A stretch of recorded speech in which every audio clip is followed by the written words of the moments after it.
Live from Austin, Texas, with host Rosie Newberry. Local trends, shopping, and more. This is Studio 512. Good morning, everybody. Thanks so much for joining us today for Studio 512. She is a friend of the show and a pro in all things travel. She's here to share her Texas travel bucket list, something handy for 2026. It's Adina Anderson with Travel Life, with Adina and Creative Lifestyles. She's so busy, it's hard for me to keep her brand straight. Adina, good morning. Good morning. Lovely to see you. Texas is big. And it is a great place to travel. You get all seasons here. You get all demographics. You get everything here. But you really want to plan it if you're going to do a Texas trip. Yes, I have been driving out to far west Texas in the middle of 170-degree heat and thought to myself, there's not a gas station for another 60 to 120 miles. I need to make sure that I'm planning accordingly. Exactly. Yes, you can get yourself in some trouble. I want to know how you made your travel bucket list, though. How'd you go about it? So I've been to a lot of places in Texas, and I picked my top 5, 6 different places, but I also picked things, like my little list here that you can get on my website. Places and things that you want to make sure you do when you're there. So you come to Austin for the weekend, and there's a million things to do here, but what are the hot spots and the hot things and the must-dos that you want to do when you go to a place? Absolutely, because it can be a little bit overwhelming, especially if you do go to one of our big cities. It's like, I can't do everything in one weekend. So how do we whittle it down? Okay, Your first stop is Jefferson, Texas, which I actually don't know where that is. I know, and I just learned about this place. I was on a trip it's East Texas, so it's just a little bit kind of east of Houston, north, like Beaumont area. It's close to Caddo Lake, which we're going to talk about as well. It is a very historic town. I mean, there's so much history there. I'm going to go back and spend time. I spent like a half a day there and was just enthralled with this place. It's the history there, the stores. Cute. It's such a cute, and they do big festivals. Like this was during Halloween, so they had a big Halloween thing going on. They do a big Valentine's. The whole community gets involved, which I love, love, love that. And they have a Bigfoot on their trail, which I thought was kind of cool. But that's a cupcake place. Like you just go to this little truck and it's a cupcake, and that's part of the trail. There's Bigfoot. And so it's just a neat town to get out and explore, and it's close to a bunch of other things that you can do. So you could stay in Jefferson and maybe go check out Caddo Lake at the same time. And I love anything that's accessible from Austin. Oh yes, so definitely 2.5 hours maybe. Let's talk about Midland. I'm surprised to see that on this list. Okay, so I fell in love with Midland years ago, but now there's this big TV show, The Landman, which is based on Midland in Odessa area. My husband is watching it every single. He's not including me, by the way. He's watching it every single day. But it is West Texas, right? So the drive out there, and that's the reason I put this little part of the video in. This is the drive out there. There's not a lot to see, but what's cool about heading out to Midland is that you kind of have that time to listen to music and think and just really enjoy the moment. And the food in Midland, I was so surprised. It's so good. They have such a cool downtown and a downtown scene, some great hotels, and it is really kind of one of my hot spots to visit this year. I am surprised to hear it, but I'll put it on my list. Okay, you did say you wanted to mention Caddo Lake. Let's bring it up. Yes, fell in love with Caddo Lake. Did the boat ride. You have to do the boat ride in Caddo Lake. So it's on my website where to check out. It's a couple different ideas, but the drive out there is beautiful. This is the boat. Gosh. Get a guide to take you out. It is such an amazing ride out through the cypress trees and the wildlife out there. The bird watching is absolutely amazing. You can kayak out there if you're brave enough. No, it's actually not. I'll be with the guide. Yes, but they've done movies out there. That little house there was like an old bar that you could. Part of Caddo Lake was a dry community. The other half wasn't. So they would sneak across to have, so there's so much history there. And it's just a really cool part of Texas and East Texas to check out. I just absolutely love Caddo Lake. I think that is really fascinating. Those pictures are just gorgeous. I didn't want to leave. And the food too, the restaurants are great there. I'd so love definitely to hear hit that up. Okay, Pedernales Falls. Which is kind of close to here. Yeah, I love it. Yes, if you want a great day of hiking. Now the falls aren't falling like they usually do because we are sort of in a drought. But it's a great place to get out, explore, bring the kids, check out the water. It's great hiking. You can hike through all the rocks there. You can. That looks people beautiful are swimming. Too. Yeah. Sometimes I'm surprised at what Texas has to offer. Do you know what I mean? Like you're like, oh, I wouldn't have expected this. Yeah. So this is kind of part of the falls, right? Like when the water's really flowing, which we have some rain coming. They say we're the El Nino, whatever. We will get some rain. So that's usually covered in water. But what's cool is it's not right now, and you can hike all through that. Wow. So that is a really cool place to check out this year. Oh, I love it. That's really interesting. Okay, and then Big Bend. My favorite. As I was just saying, I have driven out there before. It's lovely. But to Yes. me, it looks like a totally different planet. It really It does. does not feel like you're still in Texas. Yes, we call it the Grand Canyon of Texas for a reason. It is a Grand Canyon. I mean, it is just, what's cool is you can drive, I'm thinking Big Bend. I'm sorry, I'm thinking Palo Duro.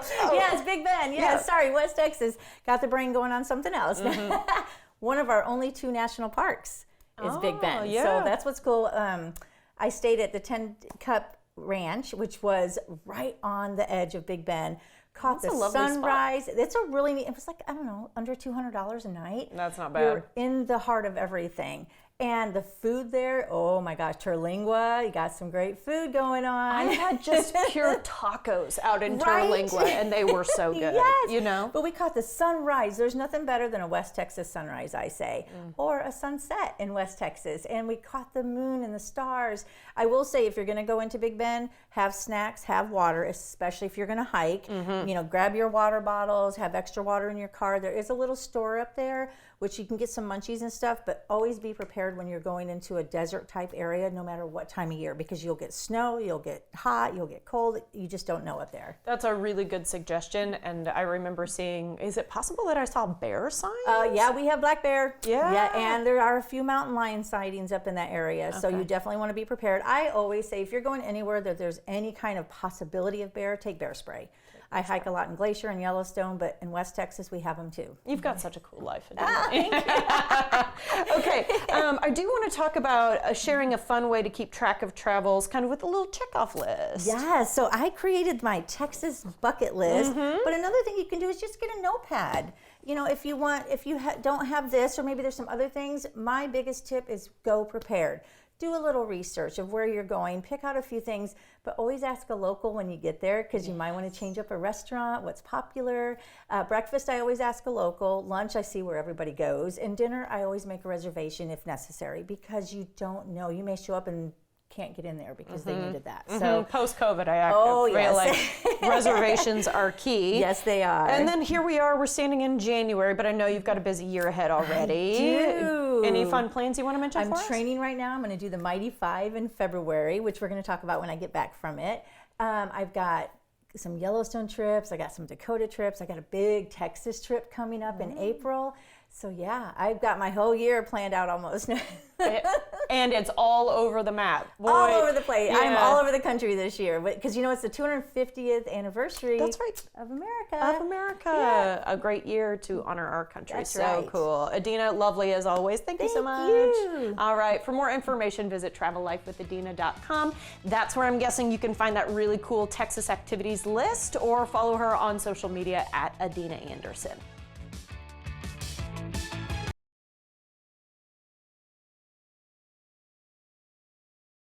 The following portion of Studio 512 was sponsored by CPI Health. Even if you're in long-term back pain, a big surgery just may not be the right fit for you. Capital Pain Institute offers minimally invasive alternatives, and Dr. Andrew Phillips is here to tell us more about them. Dr. Phillips, what are some of those minimally invasive alternatives to something like spinal fusion? Yes, so we get that question all the time.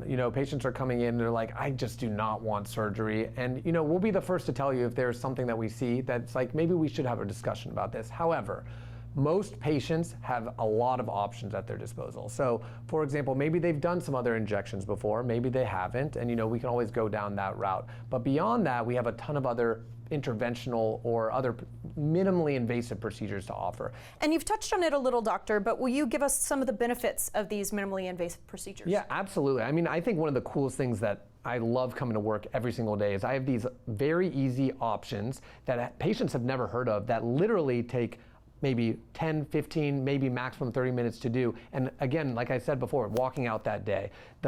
If a little skin incision is required for any reason at all, it's really a skin incision. A lot of the recovery is skin incision recovery. You can get these things done, and our goal is to fix your pain and to fix your pain long term. Something else that I think is really important to bring up is, lower risk of infection or complications following something, that would be big like a surgery. Yeah, absolutely. I mean, the good thing about these procedures are that infection risk is very low.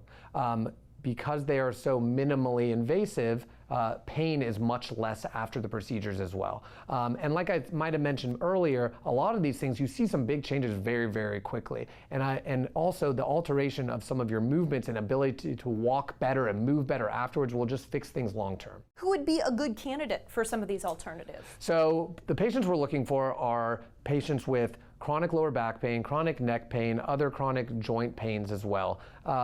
Once they walk in the door, it is our job to determine what is causing that pain, and we will set up a game plan of what the next steps are and what steps moving forward could be. What kind of recovery can someone expect after these procedures as far as, shorter downtime? You tend to see a lot of relief very quickly after these procedures. And what I've touched on before is they're walking out that day anyway. The recovery compared to some major surgery is just not even in the same ballpark. I'm usually trying to encourage my patients to start walking and moving pretty much right after we're done. And they do. And they tell me that the pains that they've been having are significantly reduced. Sounds good to me, Dr. Phillips. Thank you for your time. Absolutely, it was a pleasure. Thanks. Capital Pain Institute has multiple locations in the Austin area. Find the one nearest you at capitalpain.com. The preceding portion of Studio 512 was sponsored by CPI Health.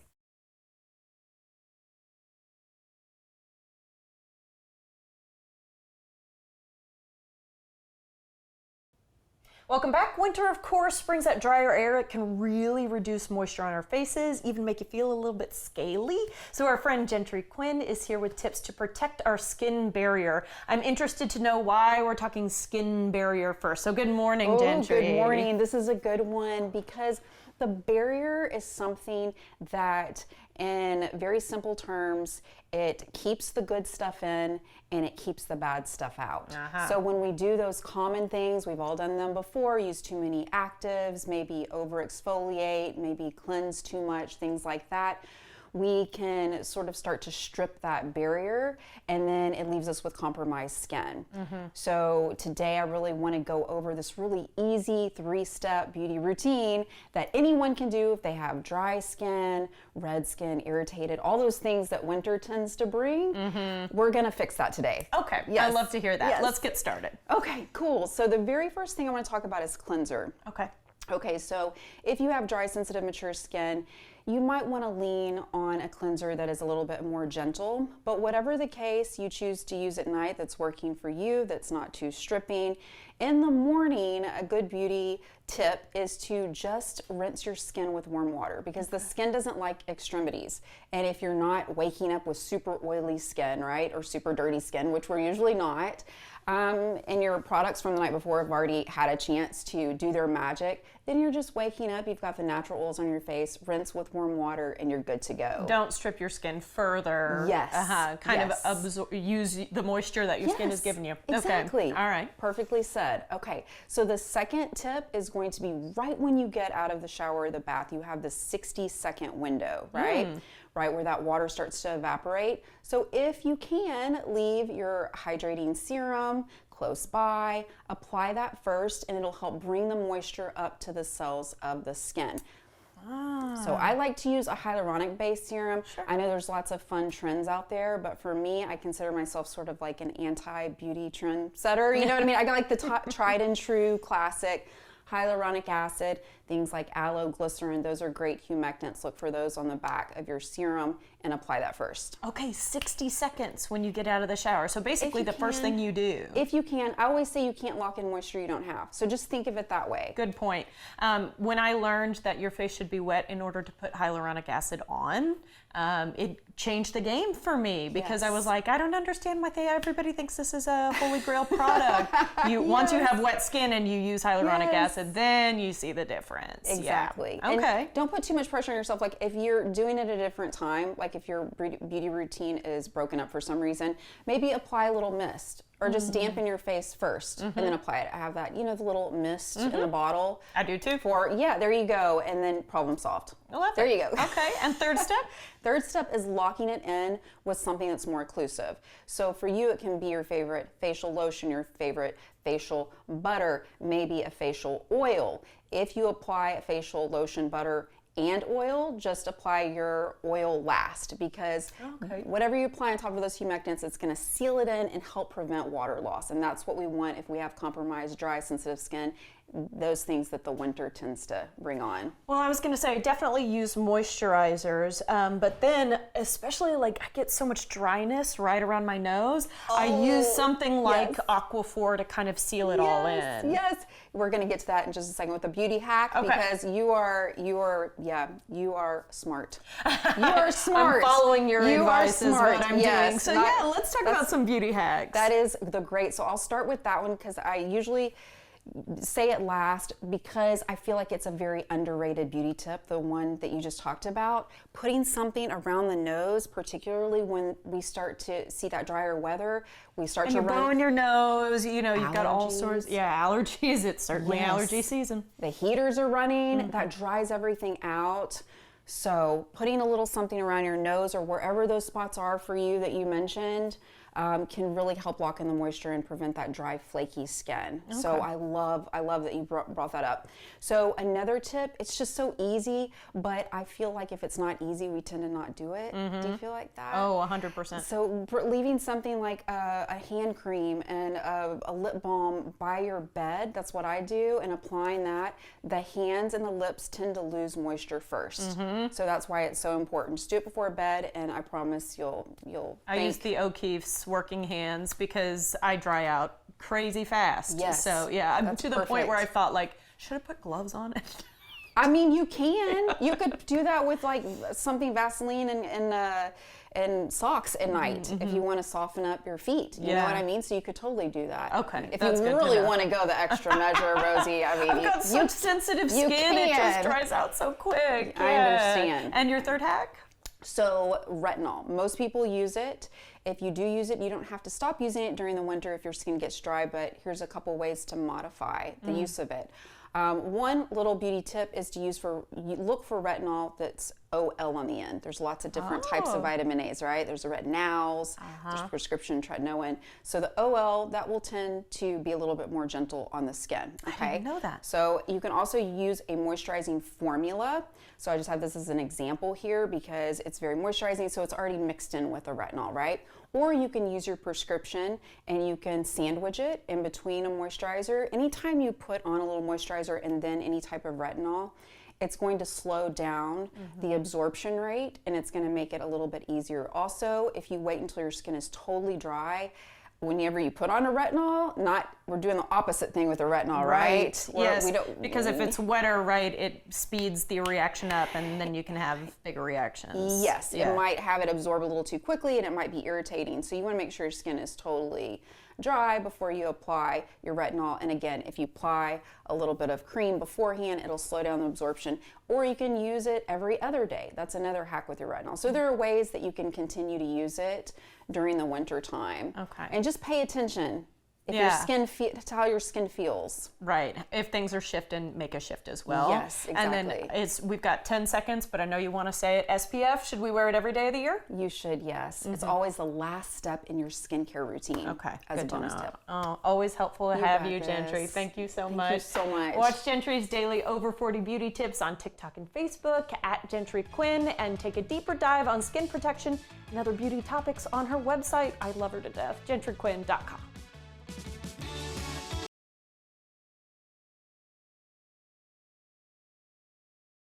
The following portion of Studio 512 is sponsored by Ally Medical ER.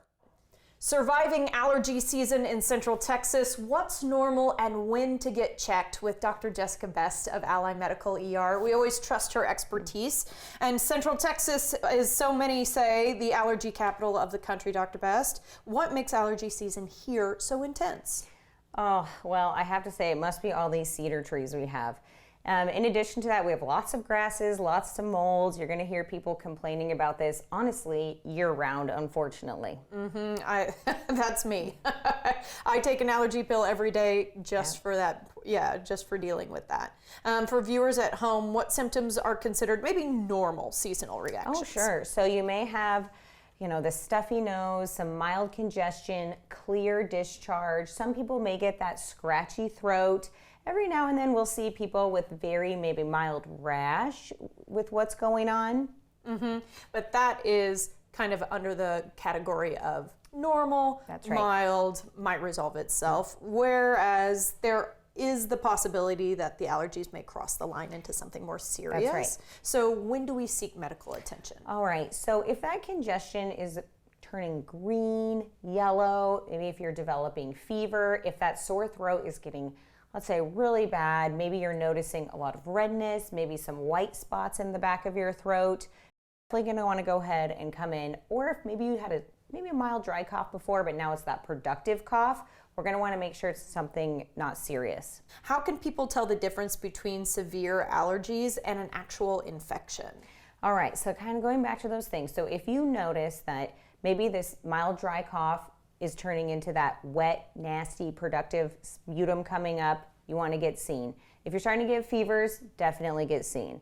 If it's been multiple weeks of congestion and now you're noticing the discharge that's colored yellow, green, definitely time to come in. All right, and top tips for managing allergies and avoiding unnecessary ER visits during peak season. Man. It's tough. It's very tough. So just like you may want to take that daily allergy tab. Some people actually seek out allergist allergy shots. It's really hard to avoid it when you have to go outside. So doing the best you can to kind of mitigate your symptoms, and then of course seeking help when you need to. And if people do need help, Ally Medical ER is there for them. That's right. We're open 24/7. We can get you seen, evaluated, tested quickly, concierge type service. Sounds good to me, Dr. Best. Thank you. Thank you. Ally Medical ER has 7 locations across the greater Austin area. Use online check-in at allymedical.com for added convenience. The preceding portion of Studio 512 was sponsored by Ally Medical ER.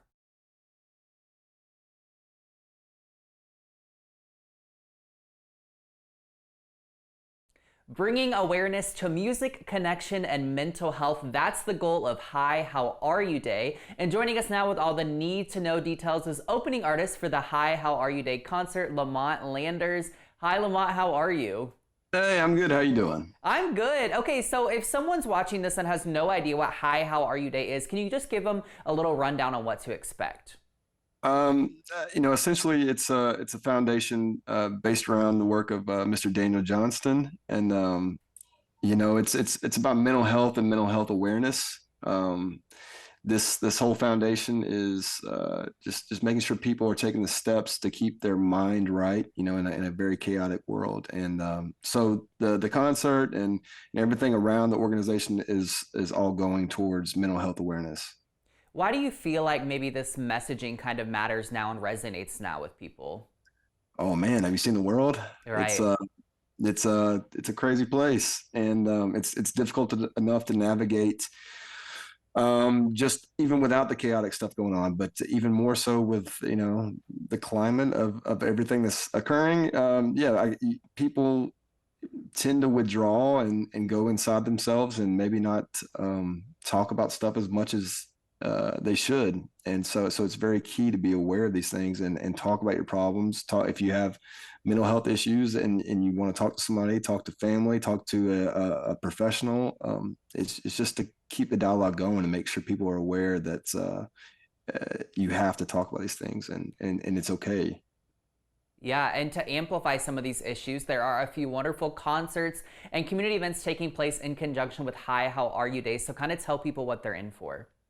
So there's going to be a concert at the Paramount Theater, and Nathaniel Rateliff is going to be headlining, which is going to be amazing. And I will be opening the show. I'm super stoked to come back to Austin and do that. It's going to be at the Paramount Theater, and yeah, well, I'm pumped to get down there and perform for everybody.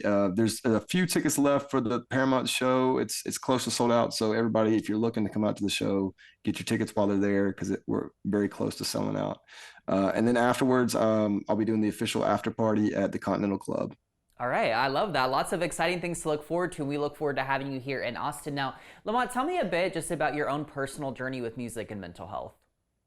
Well, I've been doing music for 15 years, thereabouts, and things are, it's a 15-year overnight success. Things are starting to work out. I got signed to a major label deal in the last couple of years, and put out my first EP back in September, and things are just escalating. But the mental health aspect is very key because this journey is kind of arduous, and lots of years of self-doubt and why am I doing this? And musicians, we go through the ringer, I mean, as much as anybody else, but maybe even more so, because you're really putting yourself out there and you're really vulnerable, and you're hoping people like what you do, and some people do and some people don't, and they let you know that can eat away at you.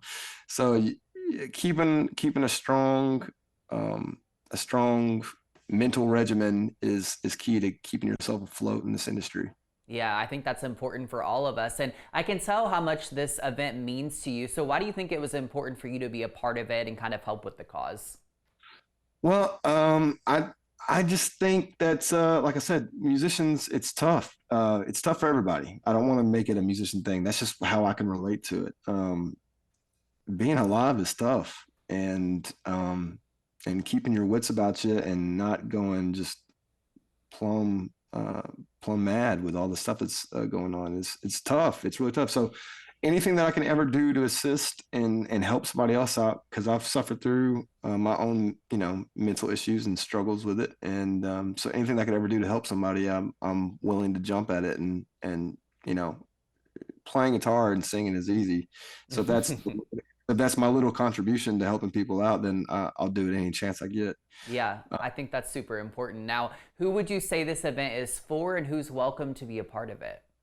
I think everybody. If you're a human being with a pulse, this is for you. So, especially the city of Austin is so so welcoming and so inviting and so diverse and inclusive. I think that this organization and this event, they go hand in hand. I think they're very symbiotic things there.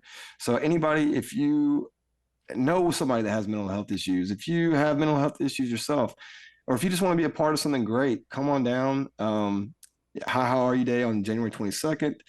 And it's going to be, like I said, the Paramount Theater. I'll be doing the official after party at the Continental Club that night, and there's going to be a horn section. It's going to be a party. It's going to be a really good vibe. So I welcome you all. Yeah, well, I think that's a great way to end this. Lamont, thank you so much for your time. You can get tickets and more information for Hi, How Are You Day by visiting hihowareyou.org.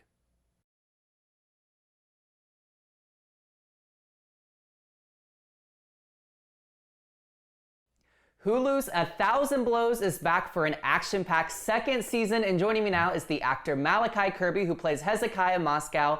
Hi, Malachi. Good morning. How are you? Hey, good morning. I'm really well, thank you. And you? I'm great. Thank you for asking. So, okay, season 1 was insane in the best way. So tell me, what can we expect from season 2 of 1,000 Blows? Season 2 is going to shake things up quite a bit. We're going to a very dark place. All of the characters we've seen in season 1 are in very different situations now. Hezekiah is on a revenge streak and he wants to hurt anybody that's ever hurt him or his family. Sugar Goodson is become an alcoholic and he's a wreck of a human being. And Mary Carr is as dangerous as she was in season 1. She's even more dangerous now because she's desperate and she's going to great lengths to achieve her goals, and I'm not going to say any more than that. Yo, that's great. The tension building up just in you saying that, I'm like, ooh, I can't wait to see how this shapes out. Now, probably one of the most fascinating aspects of this show is that it is based off real people and real groups in London from the 1800s. So what's been the experience like for you bringing Hezekiah's story to life on screen? Honestly, it's been an honor. I have Jamaican heritage myself. I've never got to play someone of the same heritage, and it's been an honor to be able to do that, but also to do it with a man like Hezekiah. I mean, he was a Jamaican in the 1880s who left Jamaica to go to London to become a lion tamer, ends up becoming a boxer. Like, I couldn't make that up if I wanted to. No one would believe me. But the fact that he really existed and really did those things is just incredible to me. And the fact that he goes through so much, like he has his own fair share of 1,000 blows and like things, terrible things that have happened to him and to his parents, and yet he still has the grace to treat people with care and with love and with patience. And so to play someone like that was very special and was quite an honor. Yeah, the contrast of that I think would be very challenging, but a great challenge as an actor. And speaking of, Hezekiah is sort of in the middle of this conflict in between the two groups of the 40 Elephants and the bare knuckle boxing when we meet him in season 1. So what was it like from the acting perspective of kind of being within the tension of the built-in conflict? Yeah, I mean, it was great. I mean, you have actors like Stephen Graham and Erin Doherty who are just incredible and make my job very easy to do. They're wonderful artists, but wonderful humans as well. And we had a great atmosphere on set. There was a lot of prep that went into this, from learning how to fight and box to learning a Jamaican accent to learning the history, the historical context of the time, to learning my lines. And I had about a month's time to do that, to prep everything before we started shooting. And so there was a lot that went into it. But once we were on set, it just all gelled. Like I couldn't have asked for it to go any better than it did. It just felt so safe and so exciting every day. I skipped to work every day. Honestly, it was the best job. Well, we all desire to work in a safe space, right? So I imagine that was pretty relieving for you. Now, as you just mentioned, you are a part of kind of a lead trio of sorts in the show alongside Stephen Graham and Erin Doherty. So how have you enjoyed getting to work with them?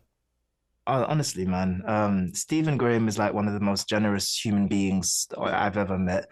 And he just happens to be an incredible artist as well. So that was really just easy and fun. And I'd worked with him before on a film called Boiling Point. So we had a relationship, but being able to kind of invest in it even deeper into this one was great. And Erin, honestly, I hadn't heard of her before, but she was so refreshing and such a breath of fresh air when we did the chemistry reads, and we found her and we kind of got to go on this journey for a year. Like, she's like one of my favorite humans, just in general, offset, on set. So yeah, it was great working with both of them. Yeah, I love to hear that. Now, what's something that you feel like you've learned from Hezekiah that you'll kind of keep with you and take with you long beyond, you know, the existence of the show? There's many things that I've learned from him, honestly, but I think what I've learned from his story, I would say, is I guess the importance of forgiveness and redemption. He does his fair share of like shameful things in season 2 for sure, but he meets people that give him another chance and kind of give him the chance to be the person that he truly is inside. And just the importance of that, like what he goes on to achieve in this show, I won't say any more than that. I just realized the importance of it, of just giving people second chances. Yeah, I think forgiveness and redemption is something that we could all take into our own lives and kind of our everyday. So I'm excited for people to watch this and maybe pick that up from the show as well. Well, Malachi, thank you so much for your time this morning. It's been a true treat getting to speak with you. We're excited for season 2 of 1,000 Blows streaming on Hulu. Thank you.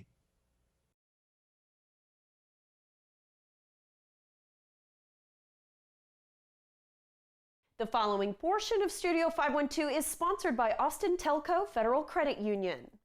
It is a brand new start to a brand new year. Do you want to create some financial goals for 2026? Pamela Cotton, Vice President of Member Services at Austin Telco Federal Credit Union, is here with some tips for success for us. So Pam, first of all, why are financial resolutions so important?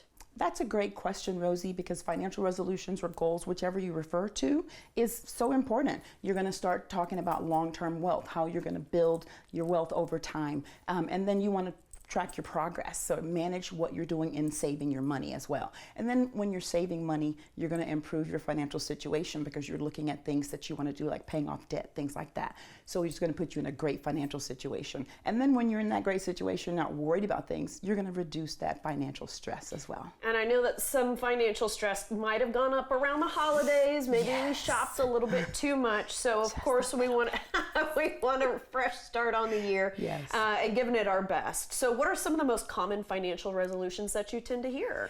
Yeah, so the biggest thing, and I think the most important, is to create a budget. We talk about that all the time. That's the most important thing. And if you've already started with a budget, now's the perfect time to review it, evaluate some things. Maybe your job changed, you got a raise, things like that. So you want to look at those situations and determine what you need to do in that budget. Invest in retirement. It's never too early. It's never too late. So you always want to start now. Start at the beginning of the year, it's the perfect time. And then debt, it's so important to not have too much debt. It's okay to have some, but pay it down, pay it off. That's going to put you in a great situation. It improves your credit score when you have lower debt. Subscriptions, y'all. Check those subscriptions because you might be losing money. So many that you don't need. Yeah. Well, that's why looking over the budget is so important. Okay, Absolutely. What are some helpful tips that you would give folks to help them achieve their resolutions? Yeah, so you want to set goals, first of all, and then small and large goals. So start small, because that way you can celebrate the little successes, and that'll put you in the position to get those larger goals in line. So definitely want to set the goals, track your progress, see where you are. So we say create a plan with a timeline. Track it. Did you overshoot? Do you need to step back a little bit? But you always want to track that progress because you want to set yourself up for success, right? And then celebrate along the way. When you're doing those great things, like you wanted to save a little bit, you did it. Celebrate and continue to do that. Stay on track. Some really great tips today, Pam. Thank you so much and Happy New Year. Happy New Year. To learn more about all of the services Austin Telco Federal Credit Union has to offer, visit atfcu.org. The preceding portion of Studio 512 was sponsored by Austin Telco Federal Credit Union.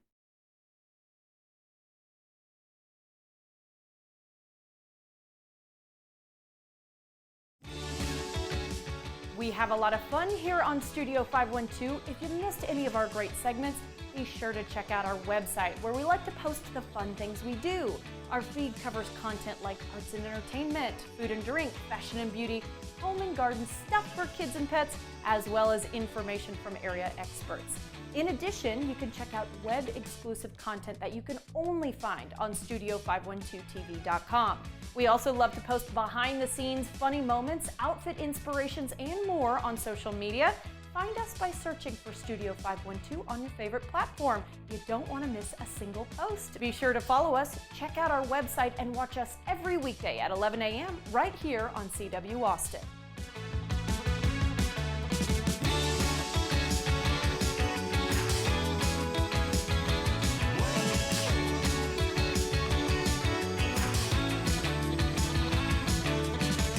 Content segments during Studio 512 were paid for by CPI Health and Ally Medical ER.